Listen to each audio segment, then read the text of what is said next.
we dined and explored one of the most iconic liners of our time. Access the brain, and the brain of her powerful heart. A vessel famed for prestige and legacy. Welcome aboard the legendary Queen Elizabeth II.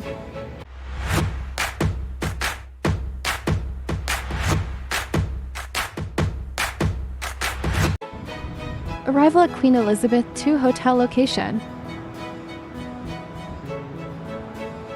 Our tour began at the QE2 terminal reception, where our guide welcomed us before we boarded the iconic ship.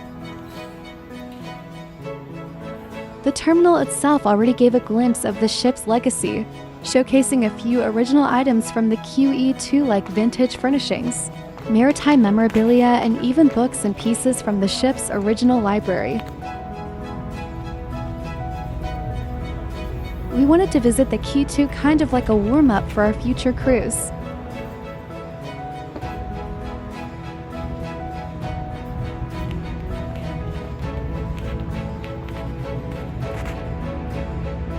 Fun fact, the QE2 is actually bigger than the Titanic.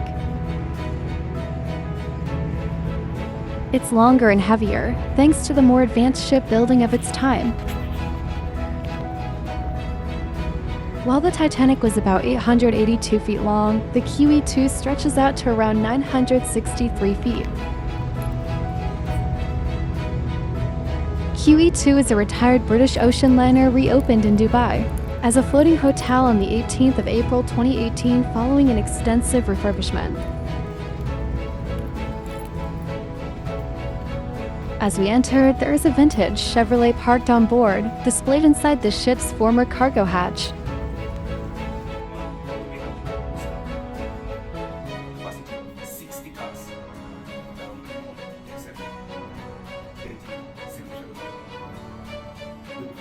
Watch out for the first cabin on the left. It's an original tourist class cabin that has been left as it was in 1969.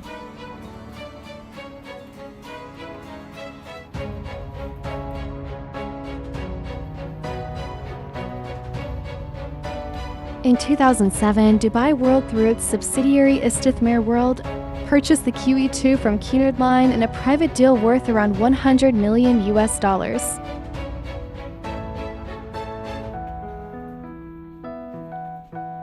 The agreement included a vision to preserve the ship's legacy and convert her into a floating hotel in Dubai.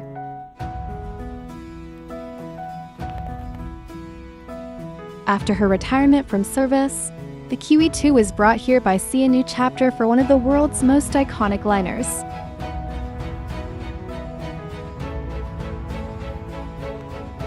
It arrived in Dubai in 2008 and now stands as a unique piece of maritime history right here in the UAE.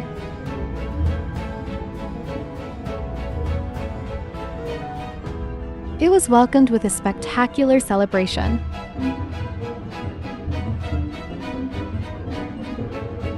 A flotilla of yachts accompanied her arrival, while an A380 jet flew overhead in a dramatic salute.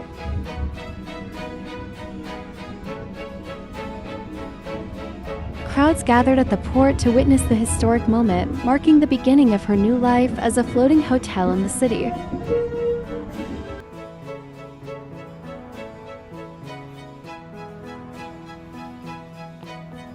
Right, so what you've seen here is an original tourist class cabin that has been left as it was from 1969. So when the ship first entered service, this went for £86. That was for 5 days at sea. From Southampton in the UK to New York in the United States. And then our first class cabin on the other hand went for £250 for the same voyage, 5 days. It's quite hard to believe that on the last voyage of the ship, November 2008, Southampton to Dubai, the same cabin went for £4,000 per person, just to be part of the last adventure of the QE2. Tickets for the entire voyage sold out in 36 minutes in Cunard's offices in London. So if you had these cabins on my left side, you'd have a small what you call window. These were more expensive compared to the inside ones. This went for £6,000 per person. And some of them could take up to 4 passengers. So if you had your family, then you could bring them from outside cabins. So talking about £24,000, that was 17 years ago. Continue this way, please follow me. We've been planning to check in at the QE2 for a long time, but our schedules just never aligned.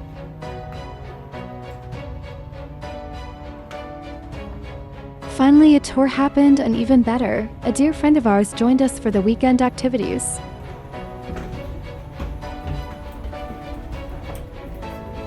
Although we're both based in the UAE, we rarely get to see each other since he lives in Abu Dhabi.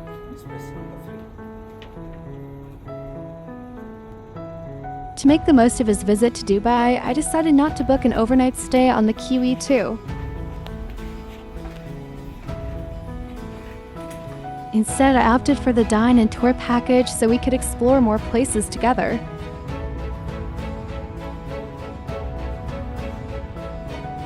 The cost is 149 dirhams per person.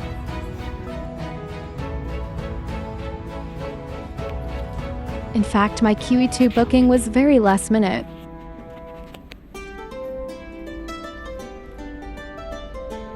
I made the reservation around 9:30 p.m. the night before and got the confirmation at almost 9 a.m. just a couple of hours before the 11 a.m. tour.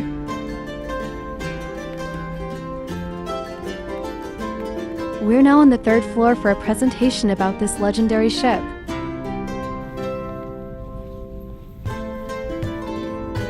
There was a bit of a technical issue. The video took a while to play.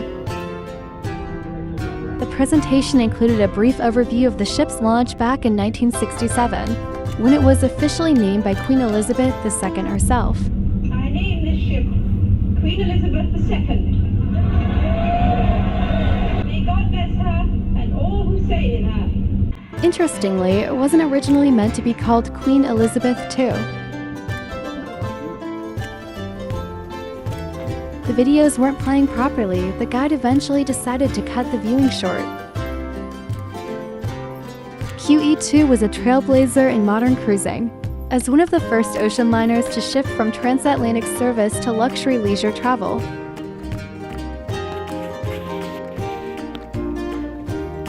In 1972, she was upgraded to offer a more resort-style experience. And by 1994, she transformed into a floating lifestyle resort, appealing to a younger, more vibrant crowd.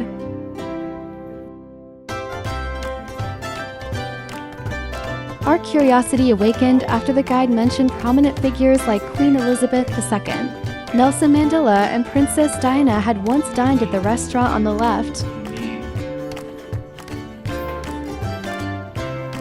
QE2 ship featured several dining venues over the years, but the most iconic and historically significant restaurant on board was the Queen's Grill. We get to step inside a little later.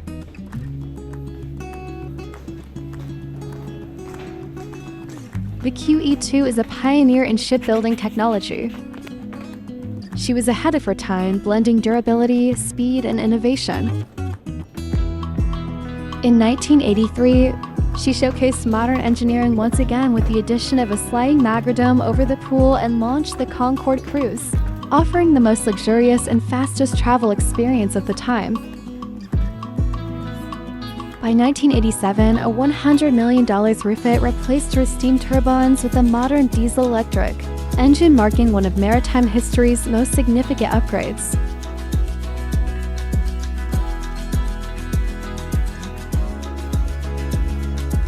We are now at the Queen's Grill, once the most famous restaurant at sea aboard the iconic QE2, celebrated for its luxurious dining experience.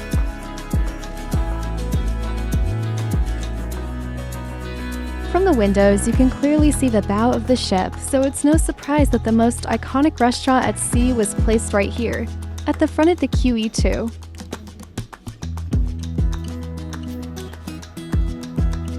It makes me wonder, Did Prince Philip and Nelson Mandela ever sit here, enjoying a drink at the bar?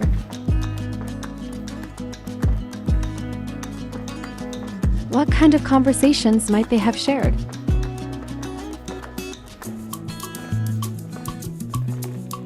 Perhaps stories of leadership, resilience, or simply moments of quiet reflection between two great minds.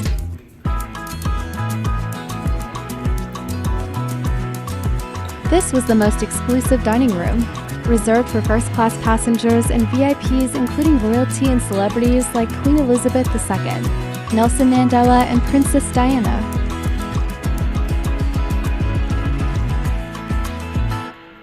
It was known for its fine dining, white glove service, and elegant ambience.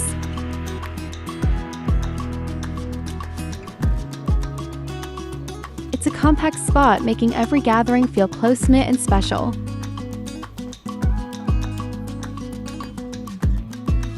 And when you're in a place once graced by people who've shaped history, it's impossible not to feel a sense of awe, like you're brushing against echoes of the past.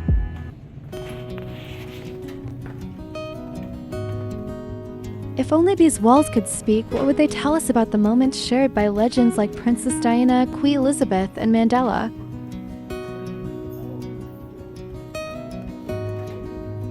A moment here is more than just a visit, it's a quiet step into history.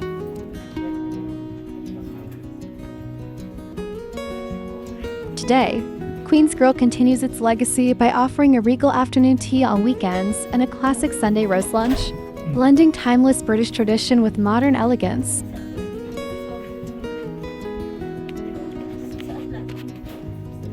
We continued our tour, not knowing that the corridor we were walking through was actually leading us to one of the main highlights of this trip.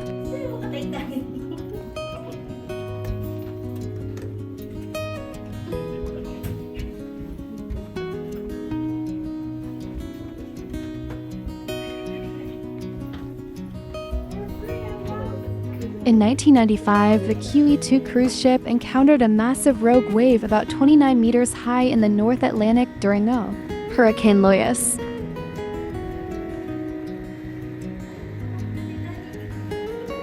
The ship survived, but the crew described it as like hitting a wall of water.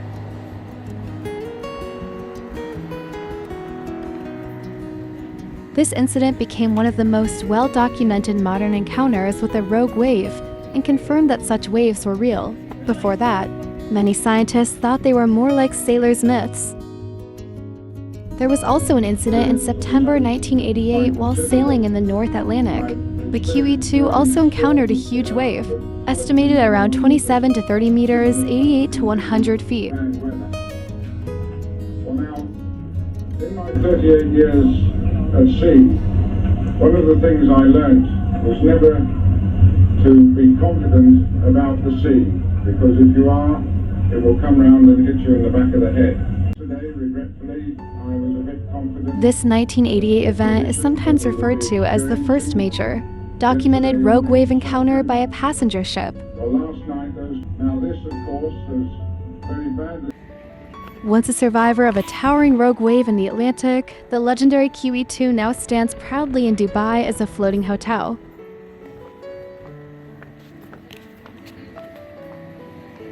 We continued on our tour with what I'm 100% sure is Paul's favorite, the bridge.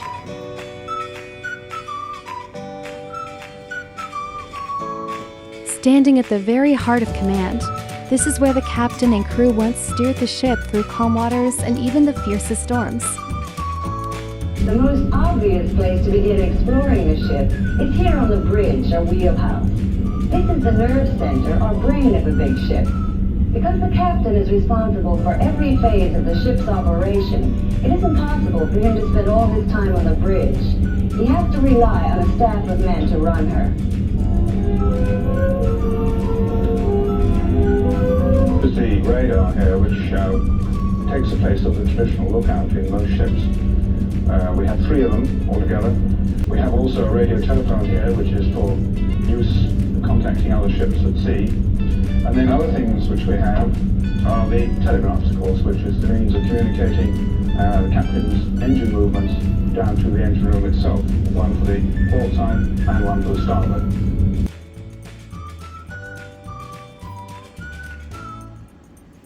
Paul has always been fascinated by ships, and that curiosity is one of the reasons we were so eager to explore the QE2 up close. The captain's room is also here.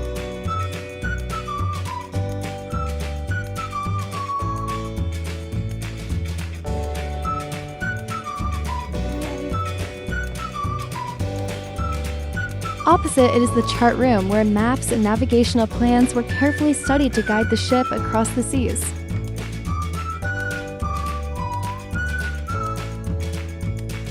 The chart room played a vital role in navigation, serving as the heart of planning every journey.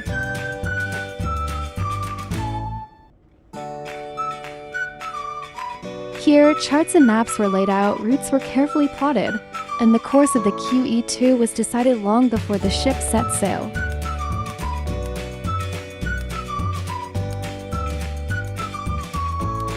With the help of this room and the technology of its time, the QE2 safely crossed oceans, connecting people and places around the world.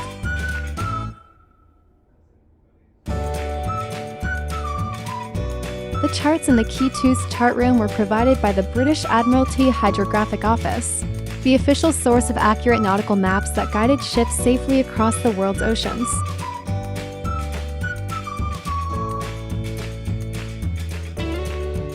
If we didn't have other activities, it would have been amazing to explore the documents and see how the QE2's journeys were planned.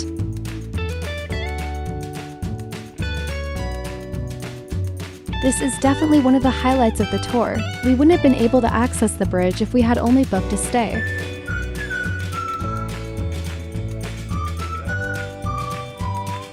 But we're still planning to book a stay, hopefully soon. Things are going smoothly up here on the bridge, and there are no unusual or hazardous conditions, fog or heavy seas. The captain will normally be awake. Then the watch, as it's called, is manned by other ship's officers. Usually there are 2 officers on the bridge during watch, as well as a quartermaster or helmsman, who actually steers the ship on orders from the officers. And every question bar one. That's the £30 million question. Will she definitely make a profit? Certainly if it's left to Captain Warwick and his crew, she'll be a winner. And if her market research is as good as her interior design, she could.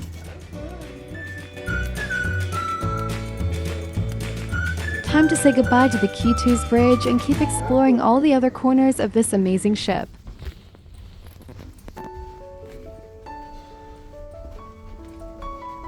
More than a ship, the QE2 became an inspiration for a generation, a symbol of travel, elegance, and global culture.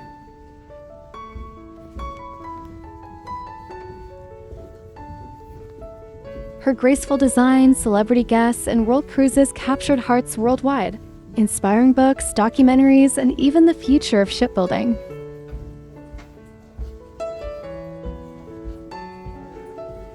In 1988, she appeared on Australian morning TV during her world cruise, showing her global influence.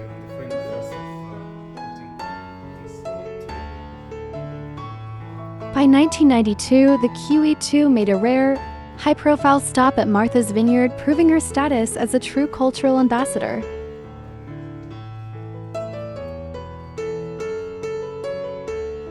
In 1994, she met the replica of Captain Cook's Endeavour in Australia, connecting the maritime past with the present in a powerful moment.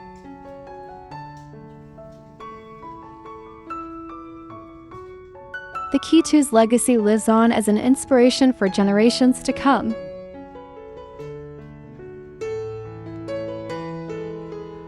We asked each other why the photos showing moments from the QE2 were placed at the bottom. Shouldn't they be hanging higher up?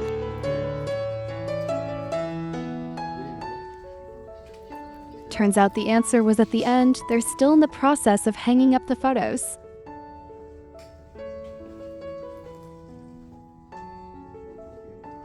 The QE2 is more than a ship, she's a witness to the changing eras.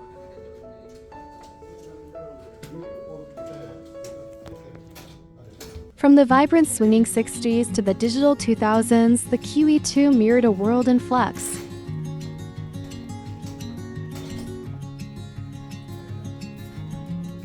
She carried royalty, refugees, and troops, adapting and evolving through decades of history.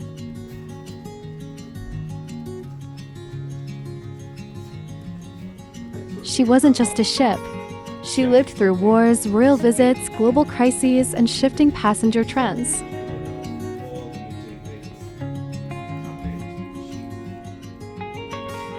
Here's an exhibit of QE2's history, from its inception in 1967 to its final voyage in 2008. These open 24 hours a day. We can't quite remember which floor or area this was. The ship is just so huge.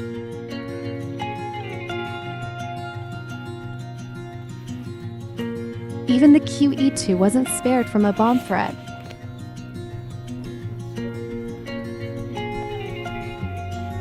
In 1972, amid geopolitical tensions, a serious bomb threat mid-voyage led to a dramatic mid-sea evacuation and search.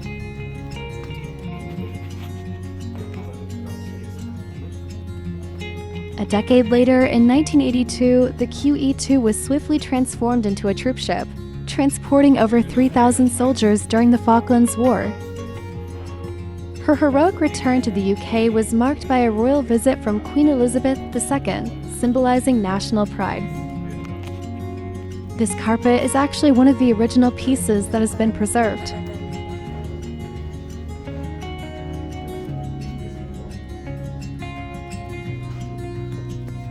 In 1982 as well, QE2's iconic red funnel and dark hull were restored, a proud return to peacetime prestige.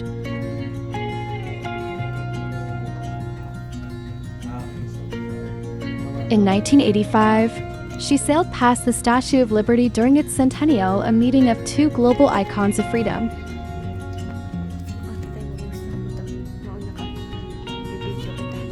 We'll dive into more of her history in a bit, but for now we're entering another room, another highlight of the tour.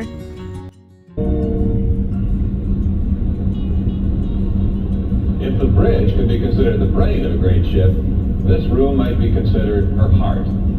All the various safety devices in the ship, watertight doors, fire stations, and so on, can be monitored here on this console, and through the use of these displays all about the room. This room, called the safety control room, is a completely new idea with the QE2. A watch is kept here 24 hours a day, even when the ship is in port. If a dangerous situation develops somewhere in the vessel, gas fumes, fire, a leak, various sensing devices relay the information here. If a fire broke out in a hold, the men here in the safety control room could release foam or inert gas from these tanks and pipe it to the trouble area to smother the flame. This safety control room is right in the middle of the ship. Directly below us, 2 decks down, is the ship's power plant. The turbine engines and boilers, an electrical plant large enough to supply all the heat and electricity for a small city, and some special devices that make seawater into fresh water. It's our safety control room, but today we only rely on the computerized system. So everything else has been decommissioned. From the safety control room, we headed to the Traveler's Cove on one deck. This area is dedicated to the rich history of the QE2, showcasing exhibits and memorabilia that trace her journey from her construction in 1967 to her final voyage in 2008.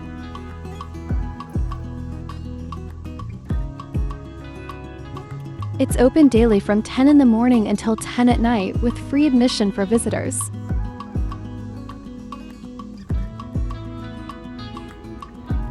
Back to more of its history.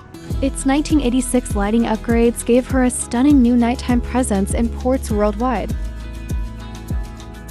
In 1990, hosting Queen Elizabeth II herself reaffirmed her deep royal ties.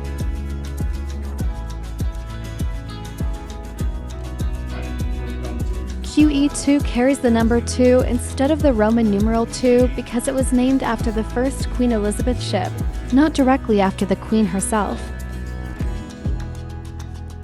Then that will change The number simply shows it was the second ship to bear the name. to a next form of the captain that you see in white. And in 1996, an $18 million refit modernized her cabins and dining. proving the QE2's resilience and ability to evolve with the times. Spend 24 hours a day doing great work afterwards. Truly, the QE2 was a witness to changing eras, a living symbol of history, strength, and grace.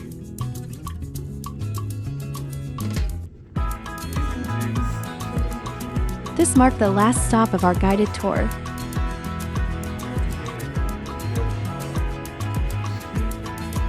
But guests don't have to leave right away. You're free to wander and discover more corners of the ship at your own pace.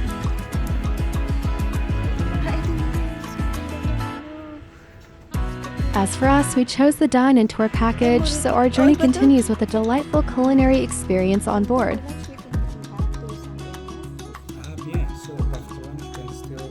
During our sailing days, the QE2 offered a variety of dining and lounge options. Restaurant? Aside from the famous Queen's Grill, there was the Princess Grill for upper-class passengers, the Mauritania restaurant for tourist-class guests, the casual Lido Buffet, the mid-tier Caroni restaurant, and the Yacht Club, a lounge with panoramic views. Hindi na ako makapag-concentrate. Telling my dear friend I can't concentrate anymore cause I'm already hungry.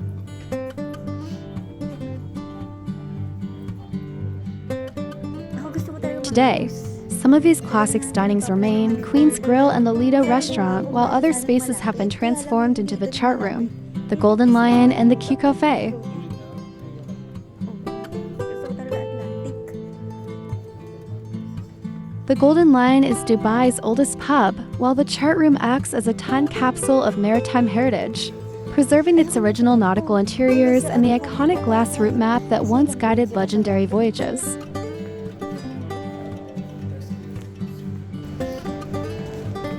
We'll be dining at the Lido restaurant, offering international cuisine in a chic, modern setting with stunning sea views. Open from early morning to late at night, it serves a buffet breakfast, a la carte lunch, and dinner. Thank you. Families are welcome with a special kids menu featuring classics like pasta, pizza, and fish and chips, providing a traditional British-inspired dining experience in the heart of Dubai.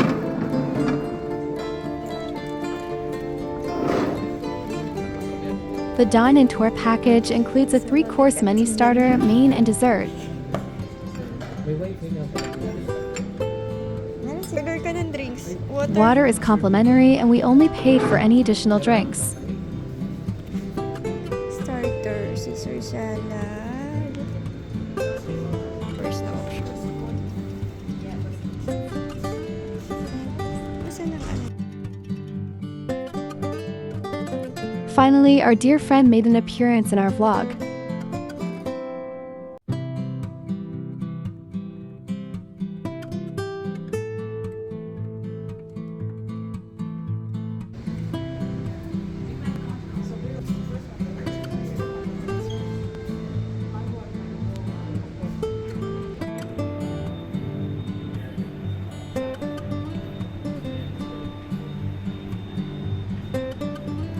While waiting for our order, we caught up since we hadn't seen each other in a while. For starters, we got calamari, crispy baby corn,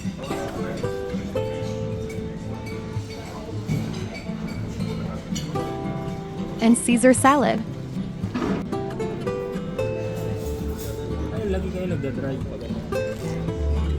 Everyone had different preference and shared, we gotta try a bit of everything. Same dipping sauce.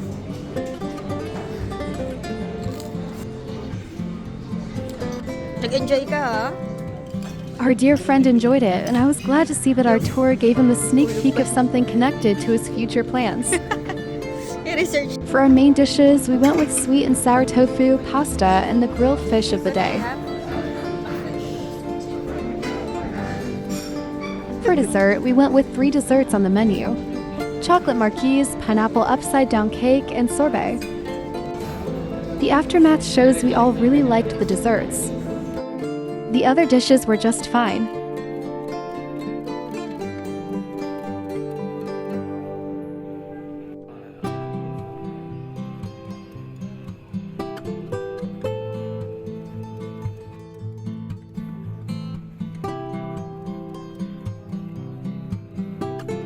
Our dear friend still has the charm and poise he's had since high school. We'll go around and explore a little. We're making our first stop back at the film showing room. The video is now playing properly.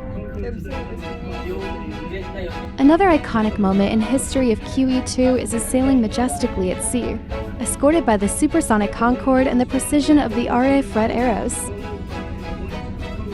A once-in-a-lifetime sight captured in a single frame. Because of its perfect composition, symbolism, rarity, and timing, and cultural impact, this photo of the QE2 escorted by the RAF is considered iconic, sometimes even called the photo of the century.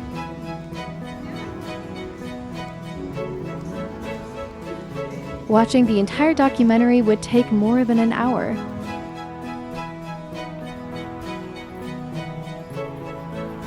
No wonder they call cruise ships communities on water. Everything's here, from food and shopping to entertainment and relaxation. 5 days at sea. The shopping list includes It serves 3,000 people and provides everything they need. There's a hospital with doctors and nurses and the latest modern equipment.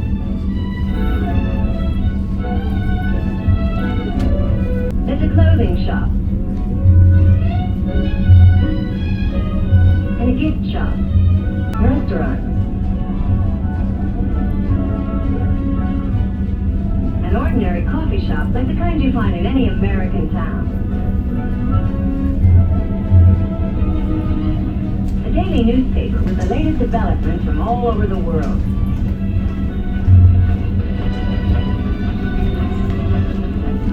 There are beauty shops.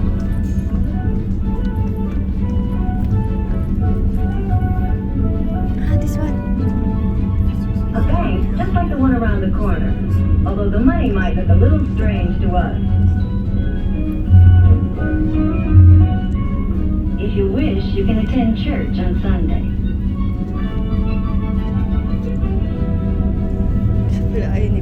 Oh my God, ba't And on dito any tayo day, there's pinagdaan? exercise up on deck. The QE2 is huge, so it's easy to get lost once you're inside.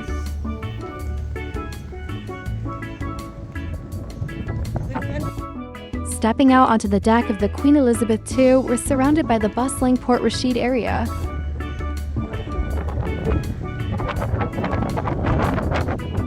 This man-made harbor, also known as Mina Rashid, was Dubai's first commercial port and is now a vibrant cruise terminal and residential area. It's the perfect spot to enjoy the sea breeze and take in the views of the city skyline.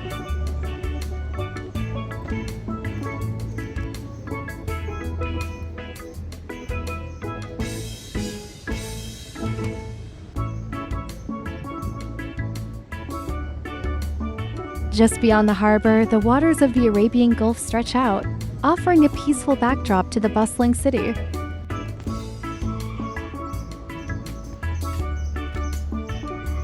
Despite the scorching sun, we made our way up to the QE2's upper deck.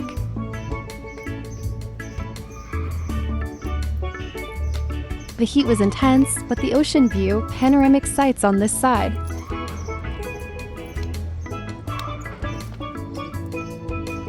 A QE2 visit is an activity we highly recommend if you're interested in ships and history.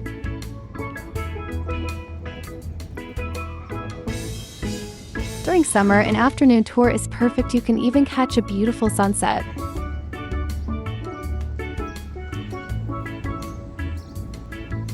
Just avoid holidays. A friend of ours checked in on a holiday and said it took them 2 hours. Kapatid, dito pa, huh? Kaya mo pa? On a regular day, they have rooms for around 200 dirhams. Huh? The heat was intense so much so that even though I managed to laugh it off, I couldn't help but feel for my friend.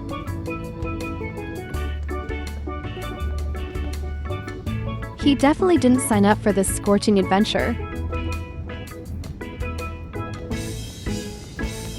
We had our fill of the ocean view time to find some shade from this scorching sun. With all the decks, corridors, and rooms, You might find yourself wandering around trying to figure out where everything is. But that's part of the fun of exploring such a massive ship. Ay, nakakabit na yung mga ano.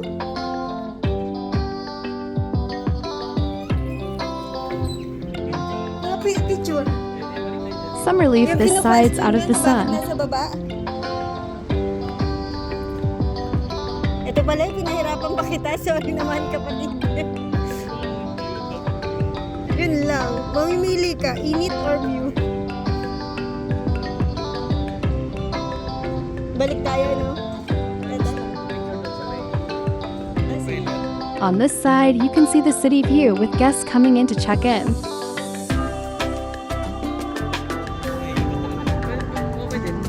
No chance for an I'm the king of the world. Moment the bow is closed.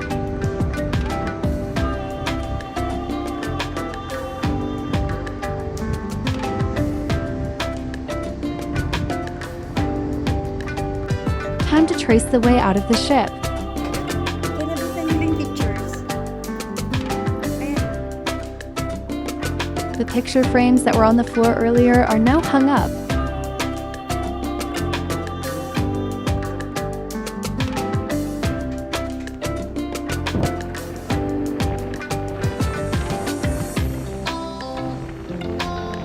We found the way out without getting lost in this massive ship.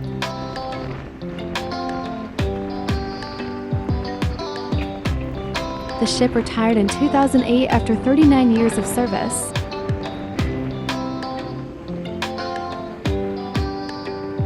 Most people saw turning the QE2 into a hotel as a way to preserve its legacy instead of letting it rust away.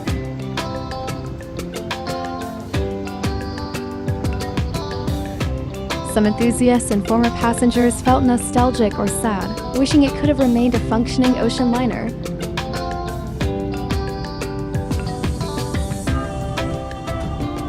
Turning it into a hotel is a creative way to keep the QE2 alive and accessible.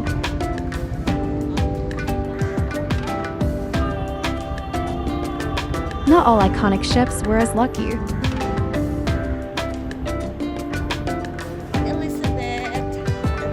Liners like the SS United States, once the fastest passenger ship ever, and the SS France, later the SS Norway, ended up scrapped because no one preserved them.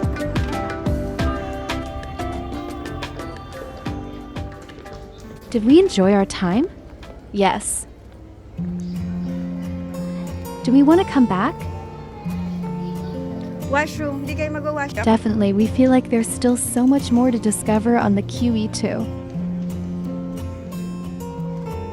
Maybe next time we'll finally get our Jack and Rose moment.